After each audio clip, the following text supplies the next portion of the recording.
Assalamualaikum warahmatullahi wabarakatuh. Bismillahirrahmanirrahim. Alhamdulillahirabbil alamin. Hamdan katsiran thayyiban barakan fihi, hamdan yuafi ni'amahu wa yukafi'u mazidah. Ya Rabbana lakal hamd kama yanbaghi li jalali wajhikal karimi azimi sultanik. Wassalatu wassalamu ala sayyidina wa habibina wa syafi'ina wa maulana Muhammad wa ala alihi wa sahbihi wa sallim tasliman katsiran bi rahmatika arhamar rahimin. Ya arhamar rahimin, arhamna bi rahmatikal wasi'ah wa afina wa'fu anna wa ala ta'atika wa syukrika inna. Rabbi shrah li sadri wa yassir li amri wahlul 'uqdatam min lisani yafqahu qawli. Subhanaka la ilma lana illa ma 'allamtana innaka antal alimul hakim. Bapak-bapak, ibu-ibu kekasih Allah yang sudah meringankan langkahnya untuk datang ke rumah Allah di pagi ini, 14 Ramadan ya. 14 Ramadan maknanya sudah di pertengahan Ramadan kita ini. Tajuk tazkirah malam ini mengikuti semula tajuk tazkirah sebelum tarawih tadi malam tentang kisah Nabi Musa meninggal dunia. Kisah Nabi Musa didatangi oleh malaikat maut.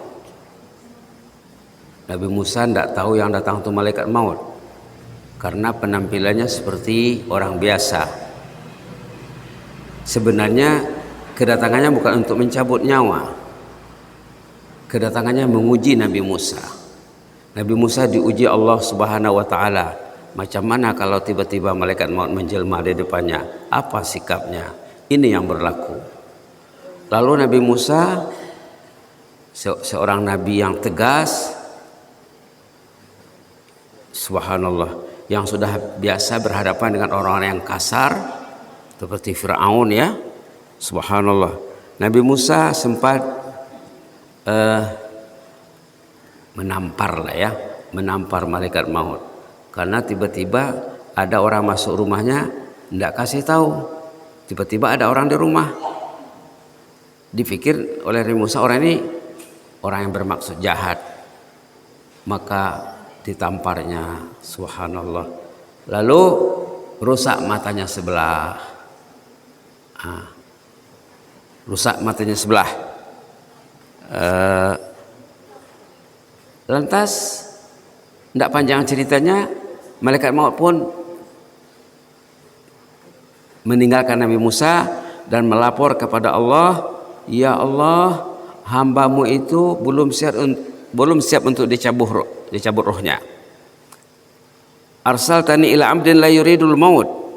Engkau mengutus saya menemui si hambamu yang belum siap untuk mati.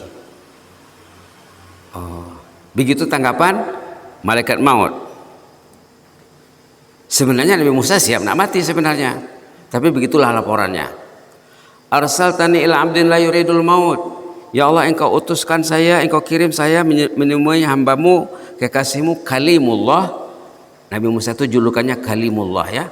Kalimullah. Yang tidak siap untuk mati. Lalu matanya disembuhkan dengan segera. Kata Allah kepada malaikat maut, pergilah jumpai lagi. Kemudian suruh Nabi Musa memegang lembu. Memegang lembu katanya sebanyak berapa banyak bulu lembu yang dipegang oleh tangannya itu, dia akan dipanjangkan usianya sebanyak bilangan bulu lembu yang dapat disentuh oleh tangannya per tahun. Kalaulah contohnya dapat memegang 10.000 bulu lembu ya, berarti 10.000 tahun akan dilanjutkan usianya. Datanglah lagi malaikat maut jumpa Nabi Musa, dibawanya lah, disuruhnya memegang lembu dan usianya akan dilanjutkan, akan disambung sebanyak hitungan jumlah bulu lembu yang disentuh oleh tangannya. Lalu Nabi Musa bertanya sama malaikat maut, sesudah itu nanti kesudahannya macam mana? kesudahannya matilah. Oh, kalau kesudahannya mati, baik sekarang saja. Al-an dicakap. Kalau kesudahan usia yang panjang itu mati juga nanti, wah sekarang sajalah. Buat apa lama-lama? Kata Nabi Musa, subhanallah. Senang ya?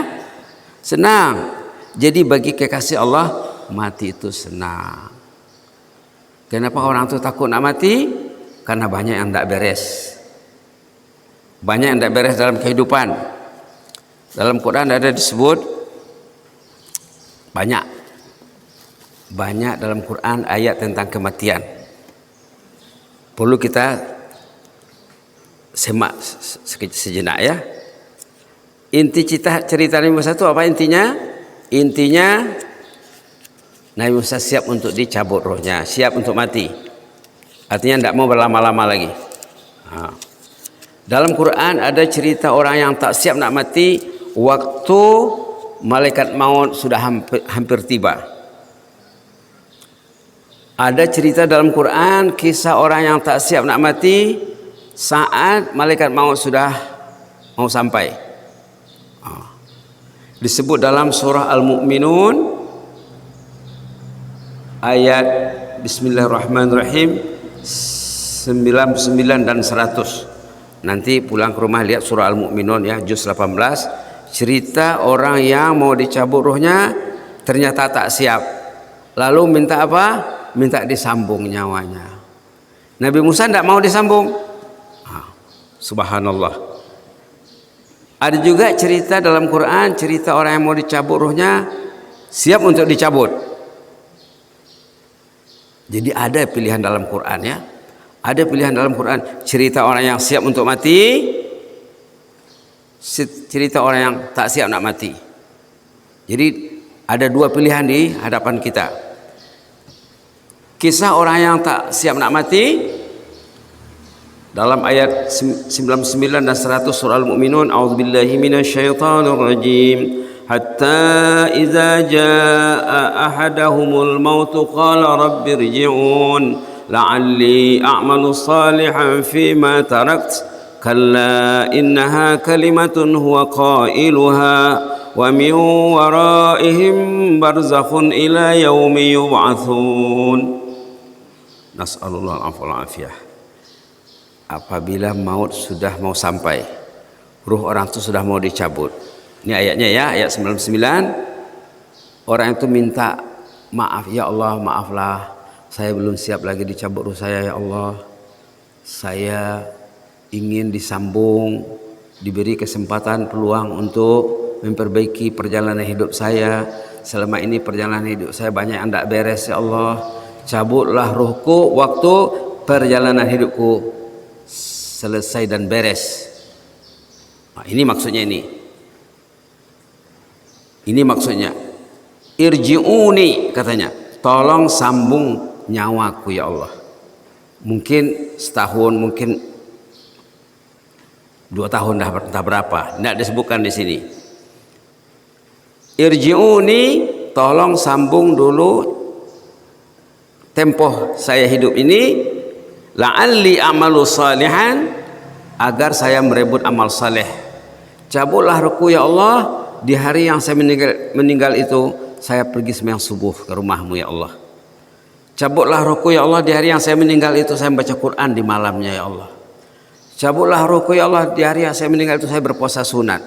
Ini amalan-amalan orang yang saleh zaman dulu. Ada di antara mereka berdoa kepada Allah, ya Allah saya ingin meninggal, di hari saya meninggal saya puasa sunat. Ada doanya macam itu. Subhanallah. Subhanallah. Orang ini orang yang tak siap nak mati. Sepatutnya mukmin kalau taat kepada Allah tidak perlu risau. Kita kapan-kapan saja siap untuk menghadap Allah.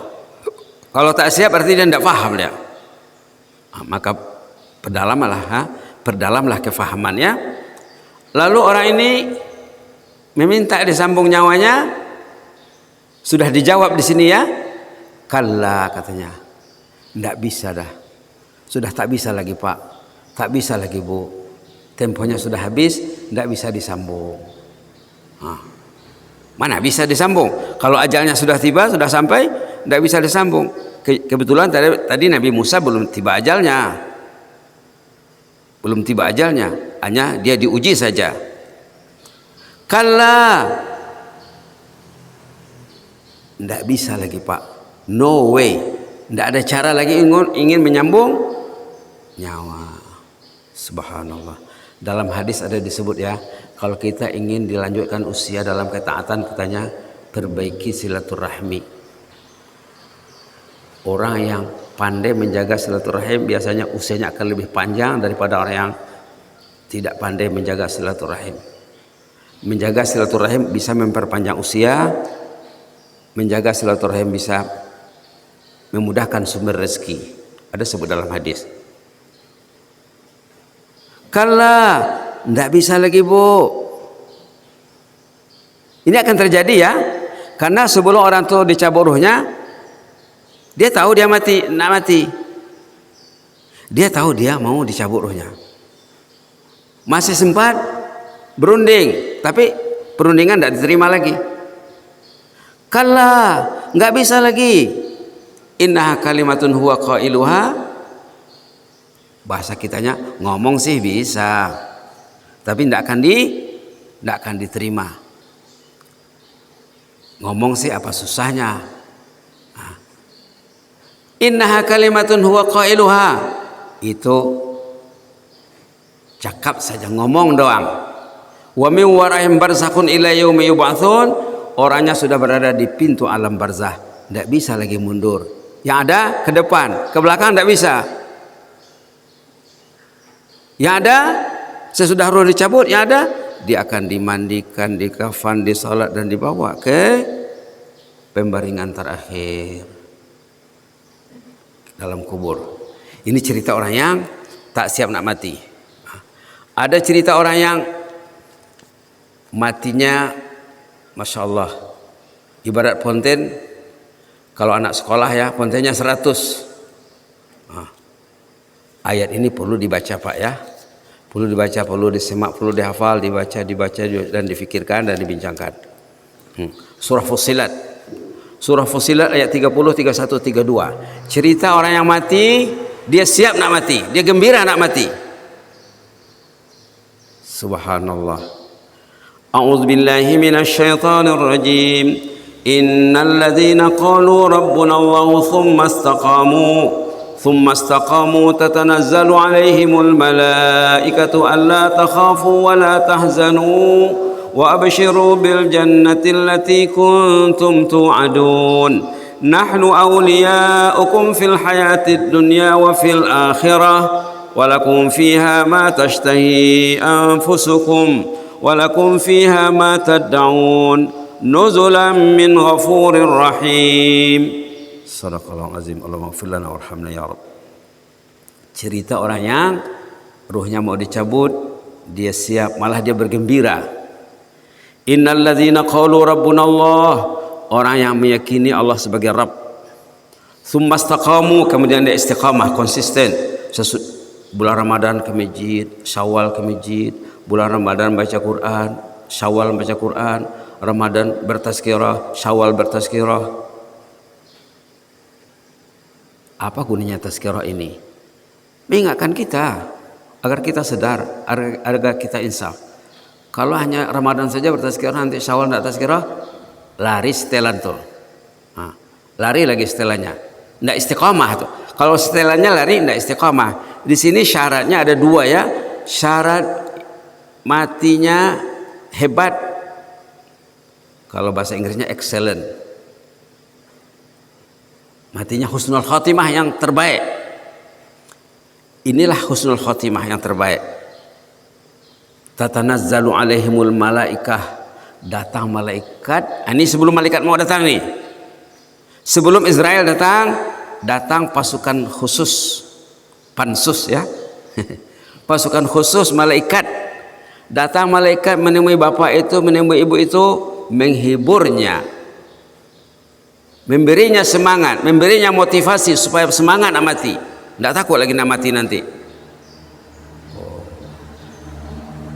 Subhanallah. Apa kata malaikat? La takhafu. Bapak jangan takut, ibu jangan takut, wala tahzanu, jangan sedih. Jangan sedih berpisah dengan pasangan hidup, jangan sedih berpisah dengan ahli keluarga, dengan anak yang masih kecil, cucu yang masih kecil. Jangan sedih meninggalkan rumah kediaman, kendaraan milik Anda, duit milik Anda, aset milik Anda. Jangan fikirkan itu lagi. Wa absyiru bil jannah, bergembiralah Pak, bergembiralah Bu, jannah sudah milik ibu dan bapak. Dihibur dan diyakinkan bahwa orang ini akan masuk jannah, masuk surga. Wa absyiru bil jannah, bergembiralah surga jadi milik Anda. Allati kuntum tu'adun, yang dijanjikan selama ini. Jadi apa syaratnya tadi? Ada dua, iman dan istiqamah. Iman, semua kita beriman kepada Allah. Nah, istiqamah ini sekarang yang perlu diusahakan supaya tidak berubah sesudah Ramadan. Untuk menunggu Ramadan berikutnya kalau panjang umur. Kalau usia pendek kita dah siap untuk menghadap Allah. Orang yang ada baginya sifatnya dua ini tidak perlu risau nak mati. Karena sudah ada janji di sini, orang itu akan dijumpai malaikat dan malaikat akan memberinya semangat motivasi. Wa absyiru bil jannati allati kuntum tu'adun, bergembiralah. Bapak tidak usah risau, tidak usah sedih. Bapak akan dibawa ke jannah, ke surga nanti. Kubur bapak menjadi raudhah min riyadil jannah, menjadi taman jannah. Subhanallah. Lalu malaikat yang datang tadi bukan malaikat maut ya, pasukan khusus tadi menerangkan siapa gerangan mereka ini. Mungkin bapak belum paham, ibu belum paham. Nahnu awliyaukum, kami yang datang ini membantu bapak, membantu ibu. Allah yang suruh kami menemui bapak, menyatakan bahwa ajal bapak sudah di penghujung, usia bapak sudah di penghujung, sebentar lagi bapak akan dicabut ruhnya. Nahnu awliyaukum, kami ini membantu bapak, kami ini membantu ibu. Sebenarnya fil hayatid dunya wa fil akhirah, sejak di dunia, sejak bapak hidup, sejak bapak bangun untuk ke masjid, bapak bangun untuk tahajud, bapak bangun untuk baca Quran, kamilah yang bersama bapak itu. Orang yang akan dipelihara penghujung usianya, dia selalu bersama malaikat. Malaikat yang bersamanya itulah yang akan datang nanti waktu akan meninggal. Jadi jangan lakukan perkara-perkara yang membuat malaikat tidak senang ya. Zaman sekarang orang tidak peduli, tidak takut kepada Allah. Maka dilakukanlah oleh orang-orang yang kurang ilmunya perkara kesukaan iblis, perkara kesukaan musuh. Nahnu awliyaukum, kami ini pembantu bapak. Kita bicara kemarin tentang aulia wali ya. Aulia ini jamak wali. Allah itu wali, pelindung penolong. Malaikat itu wali, pelindung dan penolong. Mukmin dilindungi oleh Allah, mukmin dilindungi oleh malaikat. Malaikat itu bukan 10 yang wajib diketahui itu saja Pak. Malaikat yang bersama bapak siang dan malam. Yang 10 itu paling-paling nanti Israel yang akan datang mencabut nyawa, ataupun yang pencatat, tukang catat ya, tukang tulis amal ibadat. Yang sebelah kanan menulis yang baik, yang kiri menulis yang tak baik. Ini yang bersama orang beriman 24 jam. Subhanallah.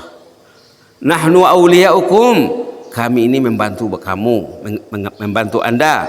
Disuruh Allah kami membantu, karena saingan Anda berat, saingan Anda iblis. Kalau tidak kami bantu, Anda kalah, pasti kalah. Kalau orang itu tidak dibantu malaikat, tewas. Karena musuhnya pintar-pintar, kuat-kuat. Lalu Allah dekatkan orang itu dengan malaikat. Subhanallah. Fil hayatid dunya, sejak bapak hidup di dunia, wa fil akhirah, dan di era akhirat juga. Sekarang kami datang, nanti dalam kubur kami bersama bapak dan ibu, di padang mahsyar nanti urusan bapak kami urus. Begitulah malaikat ini. Bukan datangnya waktu mau meninggal saja. Fil akhirah, sampai ke akhirat. Jelas ya dalam Quran ini. Fil hayati dunia wa fil akhirah, sejak di dunia hingga ke akhirat. Kalau kita baca tafsirnya, sampai ke jannah nanti dibawa malaikat. Di antaranya sampai ke istananya di jannah nanti, itu urusan malaikat. Hebatnya Allah ya. Hebatnya manajemen Allah, cara Allah mengelola, mengurus orang yang beriman. Ini manajemen namanya. Cara Allah mengatur kehidupan orang beriman. Walakum fiha ma tashtahi anfusukum, dalam jannah, dalam surga kamu akan mendapatkan apa yang kamu ingin.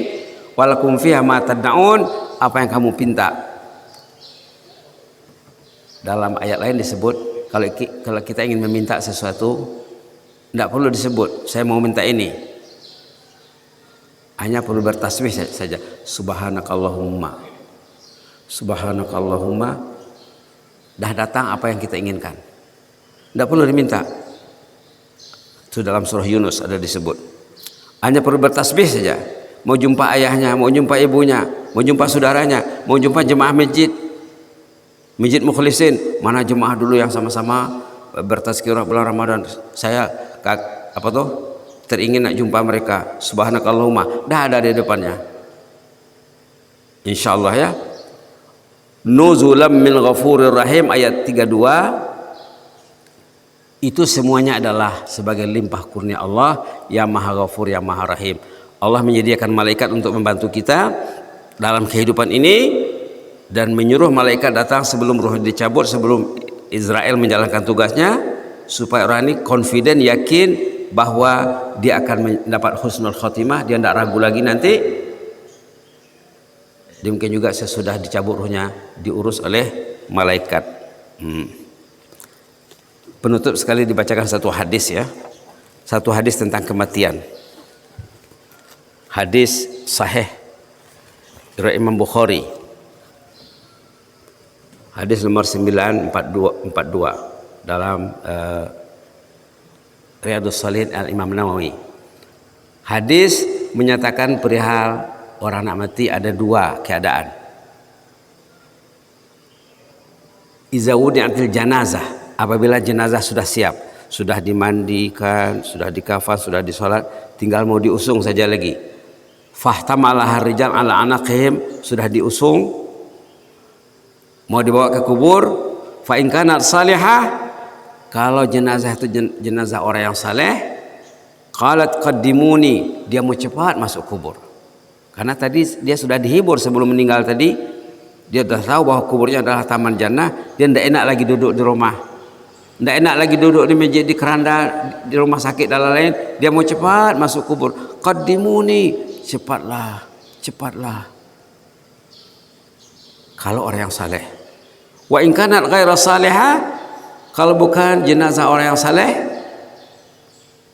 qalat li ahliha, dia menangis, meratap, berteriak, ya wailah, wah sialan ini, wah sedih ini, binasalah saya ini. Aina tazhabuna biha, saya mau ditaruh di mana, saya mau diletakkan di mana ini, kemana saya mau dibawa ini. Gelisah dan berteriak dengan sekuat-kuat suaranya. Yasma' sautah kullu syai' illal insan, suara ratap tangis orang yang tidak saleh yang mau dibawa ke kubur didengar oleh semua makhluk katanya, kecuali manusia yang enggak dengar.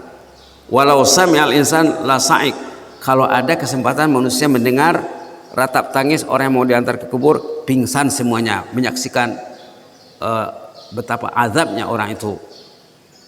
Na'udzubillah, summa na'udzubillah. Begitulah ya, mudah-mudahan bermanfaat. Besok mungkin kalau kesempatan kita nak baca lagi satu ayat lagi, cerita orang yang meninggalnya husnul khotimah dalam surah Fajar. Tadi surah Fussilat, ada lagi ceritanya dalam surah Fajar, dalam ayat yang selalu kita baca, ya ayyatuhan nafsul mutmainnah irji'i ila rabbiki radiyatan mardiyah fadkhuli fi ibadi wadkhuli jannati. Masuklah ke dalam jannahku, kata Allah, kepada orang yang akan meninggal yang di sana disebut mukmin yang mempunyai nafsul mutmainnah. Tadi mukmin mustaqim, orang istiqamah yang kita minta setiap rakaat, ihdinas siratal mustaqim. Setiap baca Fatihah, ihdinas siratal mustaqim. Jadi kelanjutannya itulah ayat surah Fussilat yang diterangkan tadi, bahwa orang tuh waktu akan meninggal dia tidak ada masalah. Dia tidak masalah, dia sudah dihibur oleh malaikat dan dijanjikan untuk dapat jannah. Demikian juga suratul Fajar, wadkhuli jannati, masuklah ke dalam jannah. Ayat ini kata ulama akan didengar juga oleh orang beriman waktu ruhnya mau dicabut, dan akan dibacakan juga kepada orang beriman nanti di hari kemudian, di hari pembalasan 2 kali. Pertama waktu nak meninggal, kedua waktu di hari pembalasan. Mudah-mudahan kita tergolong ke dalam hamba pilihan Allah yang meraih husnul khotimah, yang dihibur oleh malaikat waktu akan meninggal dunia. Amin ya rabbal alamin. Allahumma zidna wa la tanqusna wa akrimna wa la tuhinna wa atina wa la tahrimna wa athirna wa la tu'sir alaina wa adna warda'na. Na'udzu biridhaka min sakhatik wa bi mu'afatika min uqubatik wa na'udzu bika minka la nuhsi thanan 'alaika anta kama asnaita 'ala nafsik ya hayyu qayyum ya arhamar rahim. Jadikanlah kami ini jemaah salat subuh Masjid Mukhlisin Bandar Rejo, ya Allah, jemaah yang Engkau cintai, yang Engkau sayangi, yang senantiasa bersama malaikat-Mu, ya Allah, yang senantiasa dihibur dan dikawal, dikontrol oleh malaikat dalam kehidupan kami, agar malaikat-malaikat tersebut nanti bersama kami waktu ruh kami mau dicabut, ya Allah. Jadikanlah kami orang beriman yang istiqamah, ya Allah. Allahumma ja'alna minal mu'minin al-mustaqimin. Allahumma amanna bika farzuqnal istiqamah. Allahumma amanna bika farzuqnal istiqamah. Ya hayyu qayyum rahmatika nastaghis. Subhana rabbika rabbil izzati amma yasifun wa salamun alal mursalin walhamdulillahi rabbil alamin. Wassalamu alaikum warahmatullahi wabarakatuh.